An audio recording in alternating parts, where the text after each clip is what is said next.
നമസ്കാരം, എല്ലാവർക്കും മറ്റൊരു വീഡിയോയിലേക്ക് സ്വാഗതം. ഈ ഒരു ചാനൽ തുടങ്ങിയ ആദ്യ നാളുകളിൽ ചെയ്ത 2 വീഡിയോസ് ഉണ്ട്. ആ 2 വീഡിയോസ് ആണ് ഈ ഒരു ചാനലിലെ പ്രധാനപ്പെട്ട വീഡിയോസ് ആയിട്ട് ഞാൻ എപ്പോഴും കരുതുന്നത്. കാരണം ഡെയിലി 50 മുതൽ 1000 ആളുകൾ വരെ ചിലപ്പോൾ ആ ഒരു വീഡിയോ കാണാറുണ്ട്. അതിലൊന്ന് വർക്ക് ഫ്രം ഹോം ജോബ് തട്ടിപ്പുകളെ കുറിച്ചിട്ടായിരുന്നു. എൻ്റെ ചില പേഴ്സണൽ എക്സ്പീരിയൻസുകൾ ആ ഒരു വീഡിയോയിൽ ഞാൻ ആഡ് ചെയ്തിട്ടുണ്ട്. ഇപ്പോഴും ആളുകൾ കാണുന്നുണ്ട്, കമൻറ്റ് ചെയ്യുന്നുണ്ട്.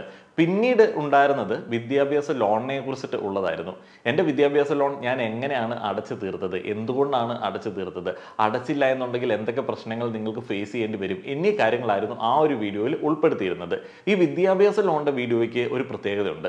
അത് ഈ അധ്യയന വർഷമൊക്കെ കഴിയുന്ന സമയത്ത് അഡ്മിഷൻ ടൈമിലൊക്കെയാണ് ഏറ്റവും കൂടുതൽ ആളുകൾ കാണുന്നത്. അപ്പോൾ ധാരാളം മെസ്സേജുകൾ വരും. ലോൺ എടുക്കാൻ വേണ്ടിയുള്ള മെസ്സേജുകളാണ് കൂടുതലായിട്ട് വരുന്നത്. പക്ഷേ ചില മെസ്സേജുകൾ വളരെ വിഷമകരമായിട്ടുള്ള മെസ്സേജുകളുണ്ട് കേട്ടോ. ഇത് എങ്ങനെ അടച്ചു തീർക്കും എന്നുള്ളതിനെ കുറിച്ചിട്ട് യാതൊരു ഐഡിയയും ഇല്ലാത്ത ആളുകൾ, ചില ആളുകൾ വിദ്യാഭ്യാസ ലോണുമായി ബന്ധപ്പെട്ട് ചില മണ്ടത്തരങ്ങളൊക്കെ കാണിക്കാറുണ്ട്. ഏതായാലും ആ ഒരു മെസ്സേജുകൾ വരുന്ന സമയത്ത് എനിക്ക് മനസ്സിലാവുന്ന ഒരു കാര്യമുണ്ട്. നമ്മുടെ നാട്ടിലുള്ള പല ആളുകൾക്കും ഈ ലോണിനെ കുറിച്ചിട്ടൊന്നും പ്രത്യേകിച്ച് ഐഡിയ ഇല്ല.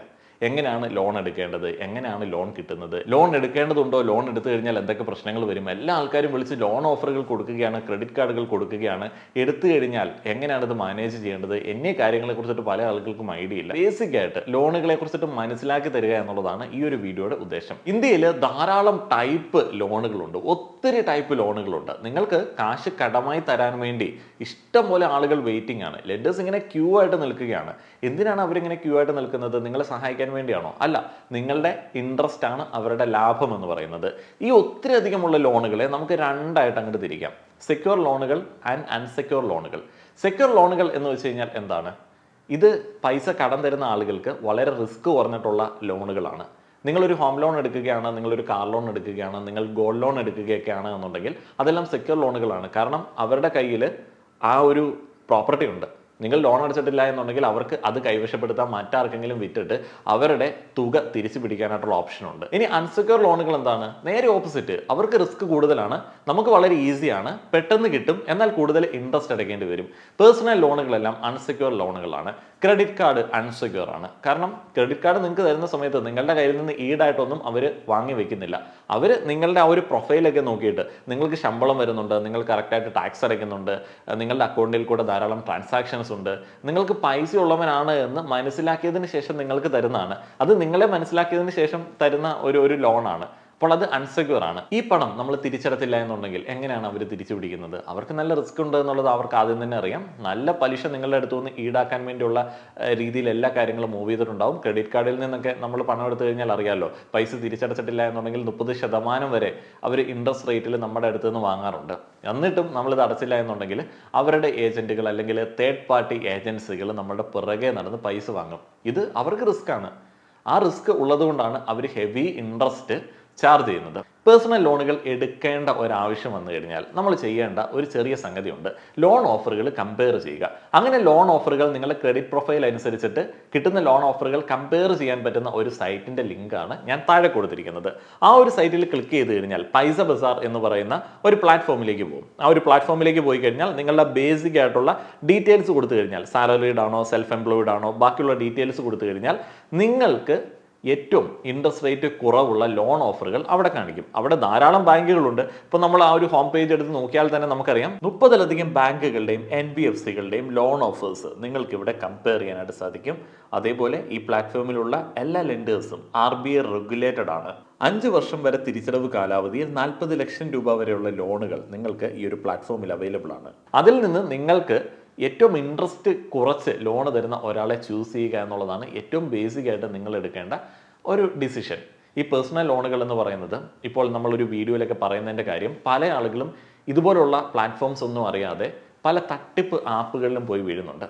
ഈ NBFCകൾ, ബാങ്കുകളല്ലാതെ നിരവധി തട്ടിപ്പ് ഓൺലൈൻ ആപ്പുകളുണ്ട്. ഹ്യൂജ് ആയിട്ടുള്ള ഇൻട്രസ്റ്റ് നിങ്ങളുടെ കയ്യിൽ നിന്ന് പിടിച്ചു വാങ്ങുന്ന ആളുകളുണ്ട്, നിങ്ങളെ ഭീഷണിപ്പെടുത്തി വാങ്ങുന്ന ആളുകളുണ്ട്. അതൊന്നും വിശ്വാസയോഗ്യമായിട്ടുള്ള ബാങ്കുകളല്ല, NBFCകളല്ല. നിങ്ങളുടെ ഫോണിൽ നിന്ന് നിങ്ങളറിയാതെ നിങ്ങളുടെ ഡാറ്റ ചോർത്തി നിങ്ങളെ ഭീഷണിപ്പെടുത്തി പൈസ വാങ്ങുക എന്നുള്ളത് മാത്രമാണ് ഇവരിൽ പല ആളുകളുടെയും ആ ഒരു റിക്കവറി പരിപാടി എന്ന് പറയുന്നത്. അങ്ങനെയുള്ള ലോൺ ആപ്പ് സ്കാമുകളിൽ കൂടെ 10,000-കണക്കിന് കോടി രൂപയാണ് ഇന്ത്യയിൽ നിന്നിട്ട് പോയിട്ടുള്ളത്. അപ്പോൾ എങ്ങനെയാണ് ആ ഒരു പണം പോയത്? ആളുകൾക്ക് പേഴ്സണൽ ലോൺ ആവശ്യമുണ്ട്, എന്നാൽ അത് എങ്ങനെ വളരെ ശരിയായിട്ടുള്ള രീതിയിൽ എടുക്കണം എന്നുള്ളത് അറിയില്ല. അപ്പോൾ അങ്ങനെയൊക്കെ ഉള്ള തട്ടിപ്പിൽ പോയി വീഴാതെ ഇങ്ങനെയുള്ള പ്ലാറ്റ്ഫോമിലൊക്കെ കയറി നോക്കിയിട്ട് മാത്രം നിങ്ങളുടെ പേഴ്സണൽ ലോൺ എടുക്കുക. സെക്യൂർ ലോണുകളെ കുറിച്ചിട്ട് തന്നെ ആദ്യം പറയാം. ഹോം ലോൺ അനുവദിക്കുന്ന സമയത്ത് നമ്മൾ സാധാരണയായിട്ട് എത്രയാണോ എസ്റ്റിമേറ്റ് പറയുന്നത് അതിൻ്റെ ഒരു കുറച്ച് താഴെ ഒരു തുകയായിരിക്കും നമുക്ക് പല കേസുകളിലും കിട്ടുന്നത്.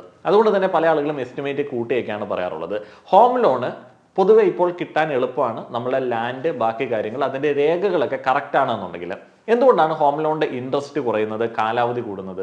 കാലാവധി കൂടുന്നത് കൊണ്ട് തന്നെയാണ് ഇൻട്രസ്റ്റ് കുറയുന്നത്. വളരെ സിമ്പിളായിട്ട് പറയുകയാണെന്നുണ്ടെങ്കിൽ വളരെ കാലത്തോളം നമ്മൾ അടയ്ക്കുന്നത് കൊണ്ടാണ് അതിൻ്റെ ഇൻട്രസ്റ്റ് അവർ കുറച്ച് തരുന്നത്. 25 വർഷമൊക്കെയാണ് ഹോം ലോണിൻ്റെ കാലാവധിയായിട്ട് ബാങ്കുകൾ നമുക്ക് അനുവദിക്കുന്നത്. നമ്മൾ 30 ലക്ഷം രൂപ എടുത്തിട്ട് 25 വർഷം കൊണ്ട് അടയ്ക്കുകയാണെന്നുണ്ടെങ്കിൽ എത്ര തുക നമ്മൾ എക്സ്ട്രാ അടയ്ക്കേണ്ടി വരും? അതുകൊണ്ട് തന്നെ ഹോം ലോണും നമ്മൾ വളരെ അത്യാവശ്യമുള്ള തുക, വളരെ അത്യാവശ്യമാണ് എന്നുണ്ടെങ്കിൽ മാത്രം എടുക്കേണ്ട ഒന്നാണ്. ഹോമിനെ കുറിച്ചിട്ടും ഹോം ലോണുകളെ കുറിച്ചിട്ടും ഒക്കെ വലിയ ഡിസ്കഷൻസ് നടക്കുന്ന ഒരു കാലഘട്ടമാണ്.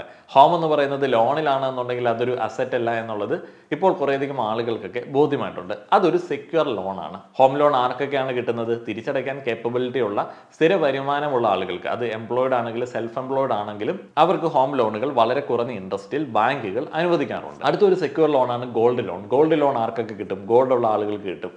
ഗോൾഡ് കൊണ്ടേ കൊടുത്തു കഴിഞ്ഞാൽ അതിൻ്റെ ഒരു വാല്യൂ അനുസരിച്ചിട്ട് അതിൻ്റെ ഒരു 80, 90 അതേപോലെ തന്നെ 60% തുക വരെ നിങ്ങൾക്ക് ലോണായിട്ട് ഈ സ്ഥാപനങ്ങൾ അനുവദിക്കാറുണ്ട്. NBFCകളുടെ ഇൻട്രസ്റ്റ് റേറ്റ് ഹയർ ആണ്, പൊതുമേഖലാ ബാങ്കുകളുടേത് കുറവാണ്. പക്ഷെ പൊതുമേഖലാ ബാങ്കുകൾ പലപ്പോഴും കാർഷിക വായ്പ സ്കീമിലൊക്കെ പെടുത്തിയിട്ടാണ് ഗോൾഡ് ലോണുകൾ അനുവദിക്കുന്നത്. ആ ഒരു സ്കീമിൽ പെടുത്തുകയാണെന്നുണ്ടെങ്കിൽ ഇൻട്രസ്റ്റ് റേറ്റിൽ വെക്കുന്ന ആൾക്ക് കുറവ് ലഭിക്കാറുണ്ട്. പക്ഷെ അതിന് സ്ഥലത്തിൻ്റെ കരം കെട്ടിയ രസീതൊക്കെ കൊടുക്കേണ്ടതുണ്ട്. കൃഷിസ്ഥലമുള്ള ആളുകൾക്കാണ് അത്തരത്തിലുള്ള ലോണുകൾ കിട്ടുന്നത്.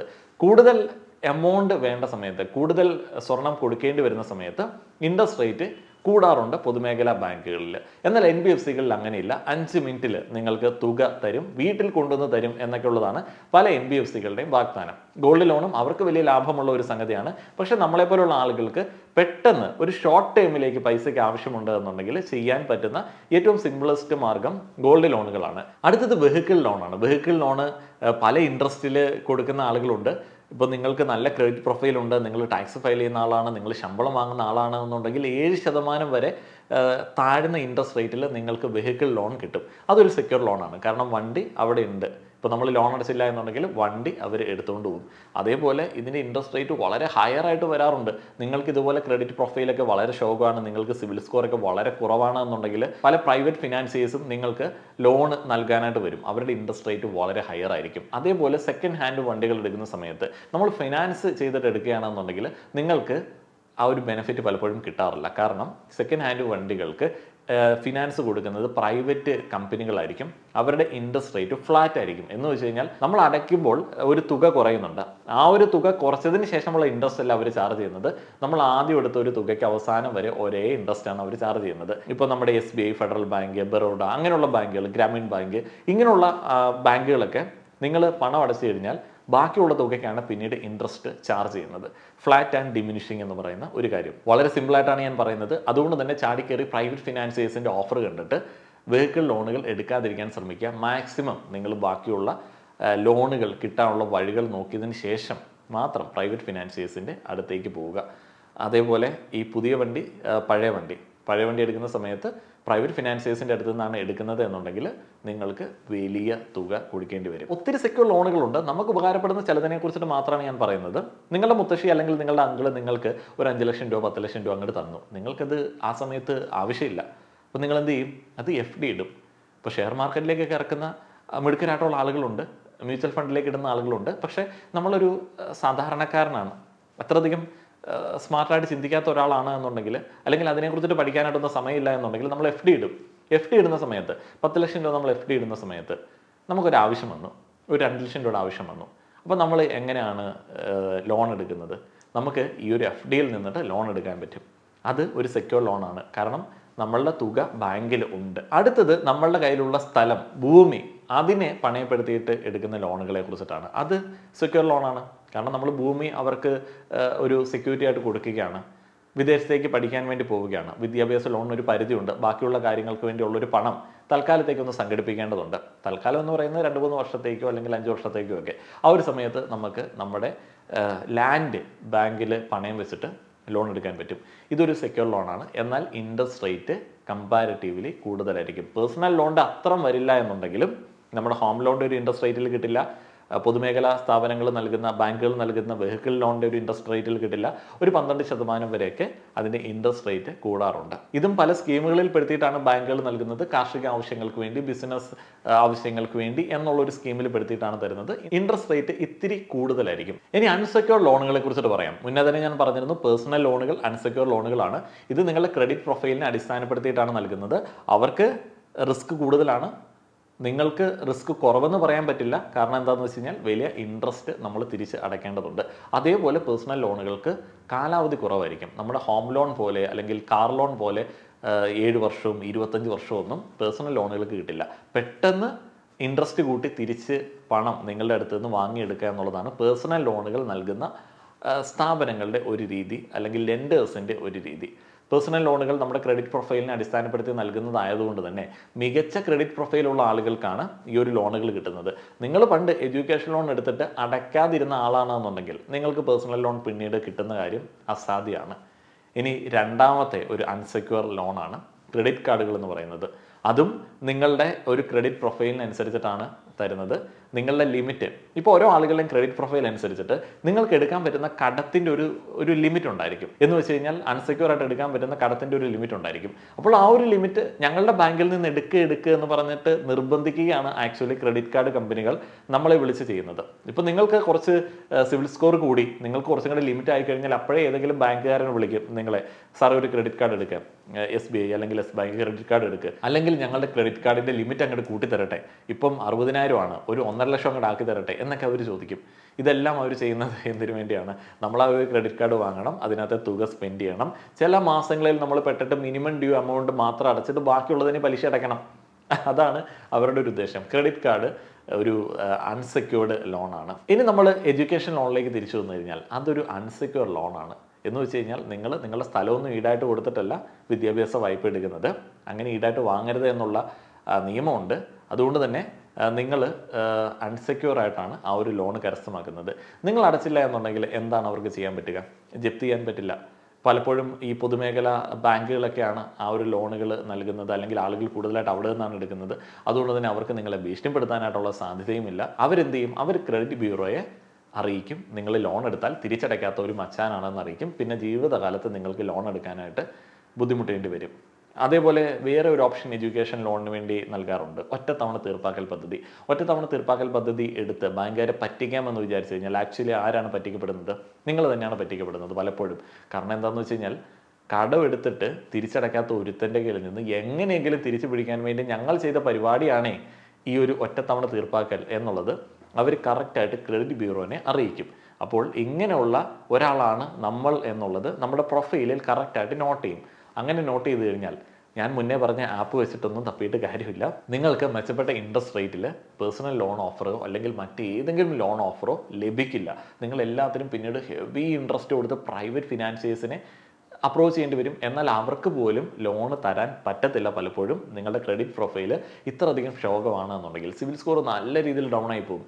ഞാൻ മുന്നേ പറഞ്ഞ ഗോൾഡ് ലോണുകൾ വെച്ചിട്ടൊന്നും കയറ്റാനായിട്ട് പറ്റത്തേയില്ല. ഇപ്പോൾ ഒരു ഏകദേശ ധാരണ ലോണുകളെ കുറിച്ചിട്ട് നിങ്ങൾക്ക് മനസ്സിലായി കാണും. എങ്ങനെയാണ് ഇൻട്രസ്റ്റ് റേറ്റ് കൂടുന്നത് കുറയുന്നത് എന്നുള്ളതൊക്കെ നമുക്ക് മനസ്സിലായി. നിങ്ങളുടെ ക്രെഡിറ്റ് പ്രൊഫൈൽ ഏറ്റവും നല്ല മെച്ചപ്പെട്ട രീതിയിൽ മുന്നോട്ടേക്ക് കൊണ്ടുപോകുന്നതിൻ്റെ ആവശ്യകതയെക്കുറിച്ചിട്ട് മനസ്സിലായി. പേഴ്സണൽ ലോണൊക്കെ എടുക്കുന്ന സമയത്ത് ഇന്ത്യയിലെ ഏറ്റവും റിലയബിൾ ആയിട്ടുള്ള NBFCകളുടെയും ബാങ്കുകളുടെയും ഒക്കെ ലോൺ ഓഫേഴ്സ് കമ്പയർ ചെയ്യാൻ വേണ്ടിയും ഏറ്റവും കുറഞ്ഞ ഇൻട്രസ്റ്റിൽ എടുക്കാൻ വേണ്ടിയും പൈസ ബസാർ പ്ലാറ്റ്ഫോം യൂസ് ചെയ്ത് നോക്കാവുന്നതാണ്. അതുവഴി നിങ്ങൾക്ക് റിലയബിൾ അല്ലാത്ത ലോൺ ട്രാപ്പുകളിലൊക്കെ വീഴാതെ രക്ഷപ്പെടാനായിട്ടും സാധിക്കും. ഈ പൈസ ബസാർ ആപ്പൊക്കെ യൂസ് ചെയ്യുകയാണെന്നുണ്ടെങ്കിൽ ഏതെങ്കിലും ഒരു ഘട്ടത്തിൽ നിങ്ങൾക്ക് ലോൺ എടുക്കേണ്ടിയൊക്കെ വന്നു കഴിഞ്ഞാൽ മെച്ചപ്പെട്ട ഓഫറുകളിലേക്ക് പോകാനായിട്ട് സാധിക്കും. നിങ്ങളുടെ അഭിപ്രായങ്ങൾ പറയുക. നന്ദി.